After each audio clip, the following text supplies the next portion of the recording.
प्यारे बच्चों, आप सभी का हमारे चैनल पे बहुत बहुत स्वागत है। दोस्तों, आज के इस वीडियो के माध्यम से क्लास 10th के बच्चों के लिए हिंदी का एक 2024 बोर्ड परीक्षा के लिए एक वायरल मॉडल पेपर लेकर के आ चुके हैं, जो कि बोर्ड परीक्षा के पॉइंट ऑफ व्यू से बहुत ज़्यादा हेल्पफुल होने वाला है। और दोस्तों, इस वीडियो के माध्यम से मैं आप सभी के लिए इस पूरे पेपर का A to Z solution provide करने वाला हूं।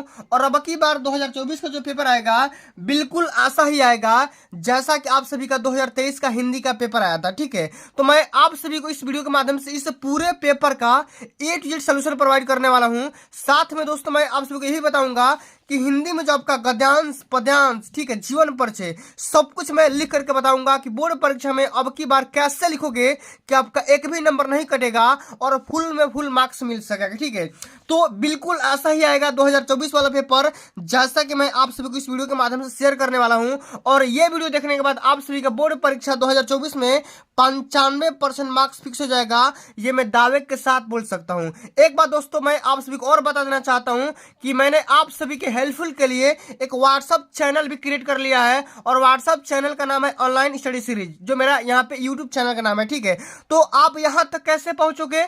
तो सबसे पहले क्या करो, इसी वीडियो के डिस्क्रिप्शन बॉक्स को जब चेकआउट करोगे तो आपका इस व्हाट्सएप ग्रुप का यहाँ पे लिंक दे दिया गया है, इस चैनल का लिंक दे दिया गया है। अब बताओ, इस चैनल से माध्यम से आपको क्या क्या फायदा होगा? तो जो ही मैं आप सभी के लिए फ्री पीडीएफ प्रोवाइड करता हूं, या प्रीवियस ईयर पेपर या मॉडल पेपर या जो भी आपका इंपॉर्टेंट क्वेश्चन होता है, मैं आप सभी के लिए इसी व्हाट्सएप चैनल में दे दिया करूंगा। आप वहां से जाकर के विजिट कर लेना। ठीक है, तो मेरे व्हाट्सएप चैनल का नाम है ऑनलाइन स्टडी सीरीज, इसी वीडियो के डिस्क्रिप्शन बॉक्स में इसका लिंक दिया गया है, आप वहां से जाकर के विजिट कर लेना। ठीक है, आइए दोस्तों, अब की बार का 2024 का पेपर कैसा आएगा सब कुछ मैं आप सभी को इस वीडियो के माध्यम से शेयर करने वाला हूं, डिटेल्स हर कुछ बताने वाला हूं। ठीक है, तो बिल्कुल 2023 का जो हिंदी का पेपर आया था बिल्कुल ऐसा ही आएगा, जैसा कि इस पेपर के कोड देख सकते हो 801 डीबी दिया गया है। ठीक है, ये 2023 का हिंदी का पेपर है। ठीक है, यहाँ पे अपना रोल नंबर, यहाँ पे अनुक्रमांक लिखना है, साथ ही में यहाँ पर नाम लिख देना है। ठीक है, यहाँ पे देखो, इस पूरे पेपर को हल करने के लिए आपके पास कुल मिलाकर के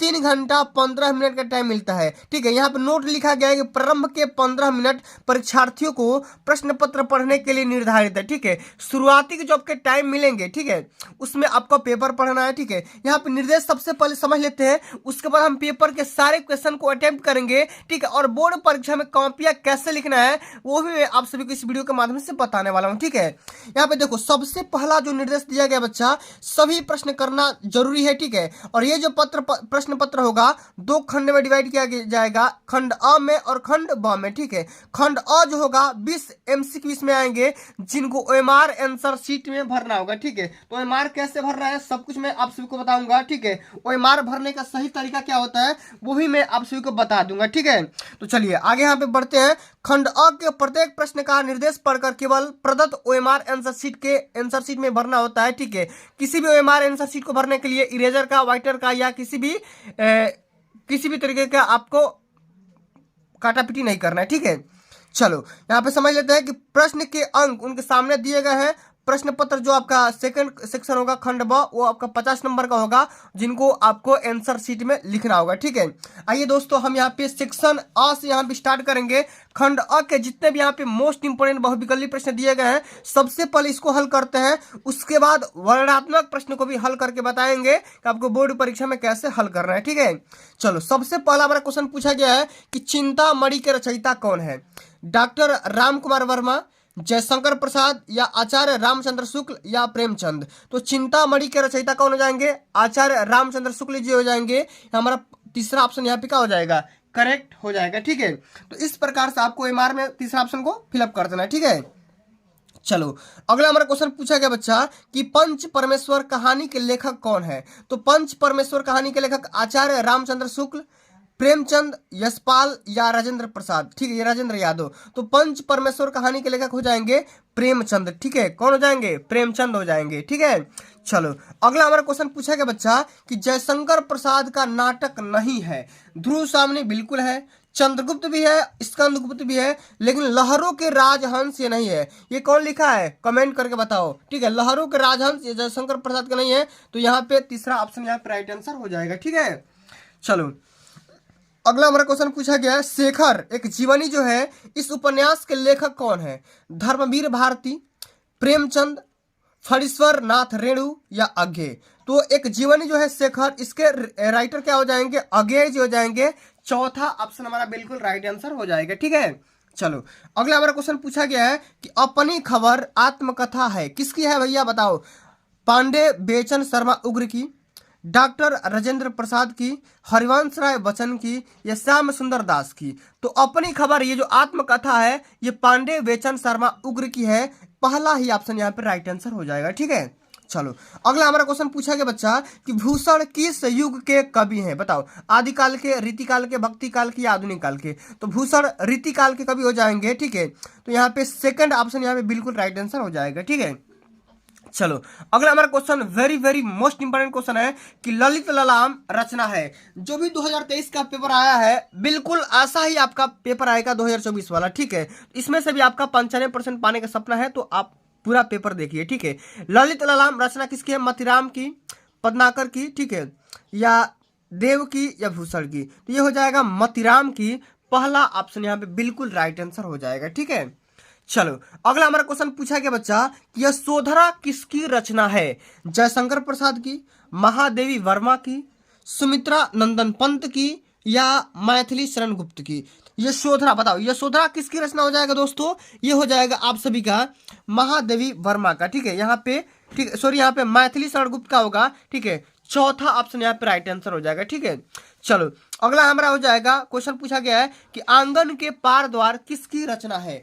आंगन के पार द्वार किसकी रचना है, जयशंकर प्रसाद की, अज्ञेय की, रामधारी सिंह दिनकर की या नरेंद्र शर्मा की। ठीक है, तो आंगन के पार द्वार हो जाएगा अज्ञेय की हो जाएगा।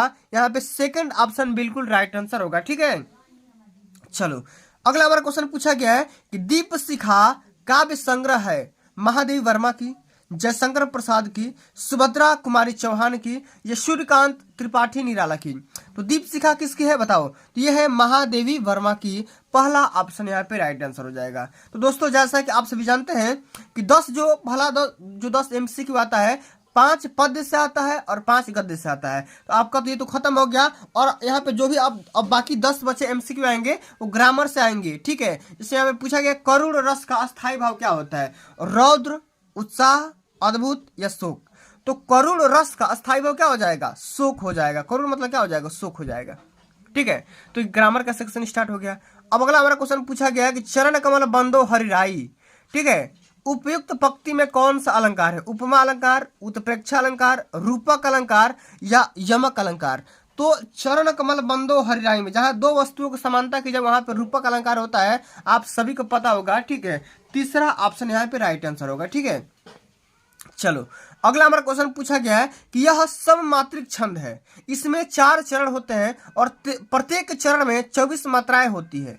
11 और 13 मात्राओं पर यति होती है, यति का मतलब विराम होता है। यह लक्षण किस छंद का है, तो बिल्कुल रोला, सोरठा या दोहा या बरहुए। ठीक है, ये क्या हो जाएगी, रोला का है। बिल्कुल सही बात है कि रोला एक सममात्रिक छंद है, इसमें 4 चरण होते हैं, प्रत्येक चरण में 24 मात्राएं होती है और इसमें 11 और 13 मात्राओं पर विराम हो जाता है। ठीक है, तो बिल्कुल यहाँ पे पहला ऑप्शन राइट आंसर हो जाएगा। ठीक है, चलो अब अगला हमारा क्वेश्चन पूछा है कि बच्चा कि पर्यावरण में प्रयुक्त उपसर्ग बताना है। उपसर्ग पर्यावरण या परि या प्र। ठीक है, तो पर्यावरण उपसर्ग बताना। उपसर्ग मतलब पहला शब्द, इसमें क्या हो जाएगा, परि हो जाएगा। तीसरा ऑप्शन यहाँ पे राइट आंसर होगा। बहुत सारे बच्चों यहाँ पे देखो पर्या को यहाँ पे टिक करेंगे, पर्या यहाँ पे राइट आंसर नहीं होगा, गलत हो जाएगा। ठीक है, चलो अगला हमारा क्वेश्चन पूछा गया कि महानता शब्द में किस प्रत्यय का प्रयोग किया गया है। तो लास्ट में प्रत्यय आता है ना, तो यहाँ पे ता हो जाएगा। ठीक है, सेकंड ऑप्शन राइट आंसर होगा। ठीक है, चलो अगला हमारा क्वेश्चन पूछा गया कि सुख दुख में समास है। जितना क्वेश्चन बता रहा हूं ये सारे question very very most important है, यही सब सारे छपते हैं बोर्ड के पेपर में। सुख दुख में कौन सा समास है बताओ, द्विग समास, अव्ययी भाव समास, कर्मधारय समास या द्वंद्व समास। तो सुख और दुख आपस में दो को जोड़ दो और से या व से, तो क्या हो जाएगा, द्वंद्व समास हो जाएगा। चौथा ऑप्शन राइट आंसर होगा। ठीक है, चलो अगला हमारा क्वेश्चन पूछा गया है कि निम्नलिखित में से अग्नि का पर्यायवाची नहीं है, अनल, पावक, ज्वाला या अनिल। तो अनिल नहीं होगा, बाकी आग, अनल, पावक, ज्वाला ये सब क्या है, अग्नि का है। ठीक है, अनिल नहीं होगा। ठीक है, चलो अगला हमारा क्वेश्चन पूछा गया अभ्युदय का सही संधि विच्छेद बताइए। तो यह इसका हो जाएगा अभिधन उदय। क्या होगा, अभिधन उदय हो जाएगा। ठीक है, चौथा ऑप्शन यहाँ पर राइट आंसर होगा। ठीक है।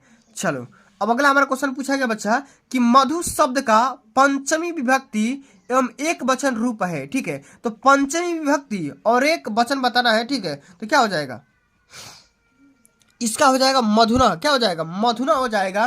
तो मधु का धातु आपको याद करना पड़ेगा। ठीक है, तभी आप कर पाओगे। इससे यहाँ पे देखो पट धातु का पूछा गया है, और यहाँ पे ये पूछा गया पठिष्यतः किस वचन, कौन सा वचन है और कौन सा पुरुष है। तो ये हो जाएगा द्विवचन और मध्यम पुरुष। ठीक है, तीसरा ऑप्शन यहाँ पे राइट आंसर होगा। ठीक है, इस प्रकार से आप सभी को 20 के 20 एमसीक्यू को हल करना है। ठीक है, और ओएमआर को भरना है। ठीक है, चलिए अब दोस्तों हम यहाँ पे बात करेंगे वर्णनात्मक प्रश्न के बारे में, जो कि बोर्ड के पेपर में हर साल पूछा जाता है। ठीक है, ये जो सेक्शन है दोस्तों 50 नंबर का है, और इसको मैं आप सभी को इसी वीडियो के माध्यम से लिख करके बताऊंगा कि किस प्रकार आप गद्यांश को पद्यांश को हल करोगे। ठीक है, चलो सबसे पहला यहाँ पे गद्यांश पूछा गया है कि निम्नलिखित गद्यांश में से किसी एक गद्यांश पर आधारित सभी प्रश्नों को उत्तर दीजिए। यहाँ पे दो गद्यांश दिया गया है, एक अश्वारोही वाला दिया गया है, एक ये दिया गया है कितना जीवन बरस पड़ा है। ठीक है, तो या तो ये करो या तो ये करो। ठीक है, कितना जीवन बरस पड़ा, ये तो ममता वाला है। ठीक है, ये क्या है, ममता वाला है। ठीक है, और ठीक है, और यहाँ पे एक है अश्वारोही। ठीक है, अश्वारोही वाला है, अश्वारोही ये है ममता वाला। ठीक है, ये कितना, ये वाला है ममता वाला। ठीक है, तो आपको क्या करना है, इसमें 3 क्वेश्चन दिए गए हैं। देखो, गद्यांश का संदर्भ लिखना है, व्याख्या करना है, और साथ में इसी से रिलेटेड एक क्वेश्चन भी है। तो तीनों को हल करना है, यहाँ से 6 नंबर आपको मिलेंगे। तो कैसे हल करेंगे, तो सबसे पहले जो आपके बोर्ड में जो कापियां मिलती है, ठीक है, आप यहाँ पे नोट करिएगा। ठीक है, बिल्कुल ऐसा ही कापी आपको बोर्ड के पेपर में देखने को मिल जाती है। ठीक है, बिल्कुल ऐसा ही मिलेगा। ठीक है, बिल्कुल ऐसा ही। तो इस वीडियो के माध्यम से हम गद्यांश पद्यांश, ठीक है, सब कुछ मैं बताऊंगा कि कैसे हल करेंगे। सबसे पहले आपको क्या करना होगा, इस पूरे गद्यांश को पढ़ना होगा। पढ़िए पहले कि अश्वारोही पास आया, ममता ने रुक रुक कर कहा, मैं नहीं जानती कि वह शहंशाह था या साधारण मुगल, पर एक दिन इसी झोपड़ी के नीचे वह रहा। मैंने सुना था कि वह मेरा घर बनवाने की आज्ञा दे चुका था। मैं आजीवन अपनी झोपड़ी के खोदे जाने के डर से भयभीत रही।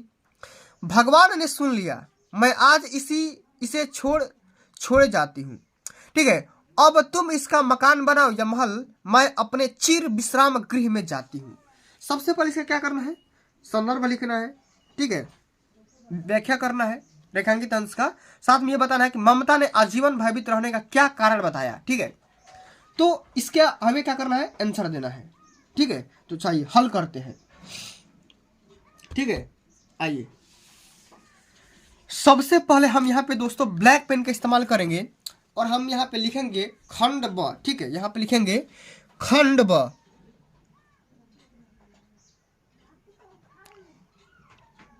खंड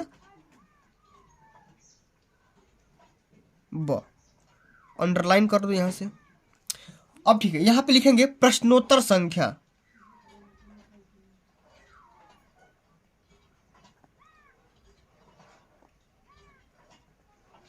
एक कदम ऐसा ही आपको लिखना पड़ेगा, तभी आप बोर्ड में अच्छे से अच्छे मार्क्स अचीव कर पाओगे। अच्छा, कौन सा है, ये है पहला। ठीक है, पहला है, और पहला का हम पहला ही कर रहे हैं, तो कोई दिक्कत नहीं है। यहाँ पे आप चाहो तो इसको भी अंडरलाइन कर सकते हो, थोड़ा सा अच्छा दिखेगा। ठीक है, अच्छा इसमें क्या करना है, सबसे पहला यहाँ पे लिखेंगे पहला उत्तर। ठीक है, और यहाँ पे लिखेंगे संदर्भ। क्या लिखेंगे, संदर्भ।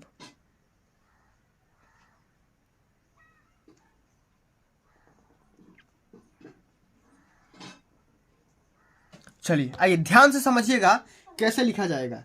तो संदर्भ में लिखेंगे कि प्रस्तुत गद्यावरण। ठीक है, यहां पे लिखेंगे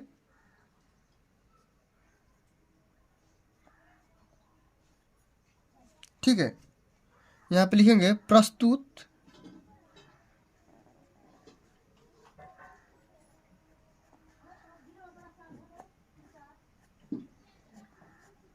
गद्यावरण हमारी पाठ्य पुस्तक।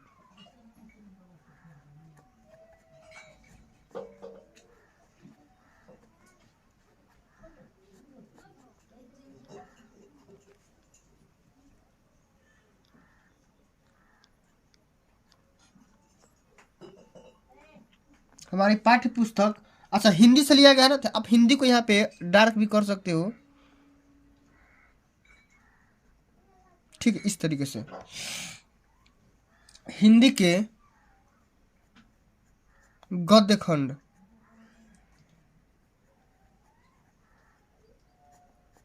ठीक है, गद्य खंड में संकलित,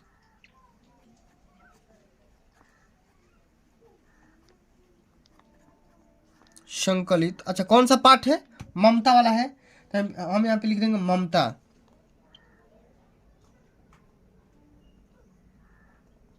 ठीक है। ममता नामक पाठ से,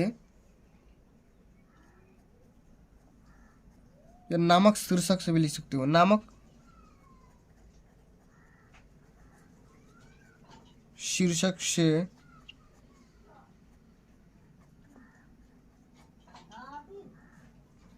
लिया गया है, ठीक है। अच्छा इसमें भी लिख सकते हैं इसके लेखक या इसके रचयिता,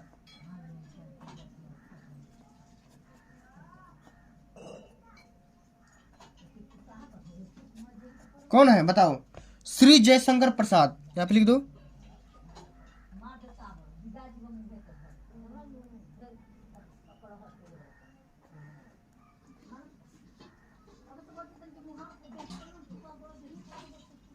ठीक, श्री जयशंकर प्रसाद है। इस प्रकार आपको संदर्भ लिखना है, ठीक है, इसी तरीके से। अच्छा अगला क्वेश्चन पूछा गया है कि गद्यांश के रेखांकित अंश की व्याख्या करिए। तो रेखांकित अंश का व्याख्या कर सकते हो, ठीक है, लिख सकते हो यहाँ पे अगला क्वेश्चन, ठीक है। यहाँ पे अगला वाला लगाओगे हेडिंग, और यहाँ पे हेडिंग लिखोगे रेखांकित, ठीक है, अंश की व्याख्या,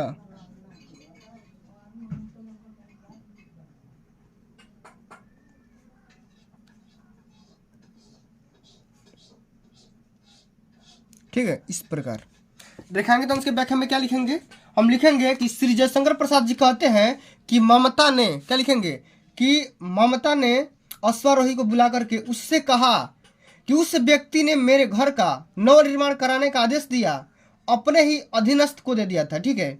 मैं अपनी पूरी जिंदगी में इस भय से भयभीत रही कि कहीं मैं अपने इस मामूली घर से बेघर तो नहीं हो जाऊं, लेकिन ईश्वर ने मेरी प्रार्थना सुन ली और मुझे जीवित रहने से, बेघर होने से बचा लिया। तो इस प्रकार आप बातें बना करके इसमें जितना समझ में आएगा उतना यहाँ पे लिख देना है, ठीक है। अच्छा अगला हमारा क्वेश्चन पूछा गया है कि ममता के आजीवन भयभीत रहने का कारण क्या था, ठीक है। तो ममता चाहती थी कि मुगल शहंशाह के पैर इसकी स्वाभिमानी झोपड़ी में पड़े और उसकी किसी प्रकार की सहायता दे, ठीक है, और अपने घर निवास कौशल से भयभीत हो रही थी, ठीक है। तो इस प्रकार हम क्या कर सकते हैं, यहाँ पे लिख सकते हैं, ठीक है। इस प्रकार बना करके इसी में से छाट करके लिख देना, ठीक है।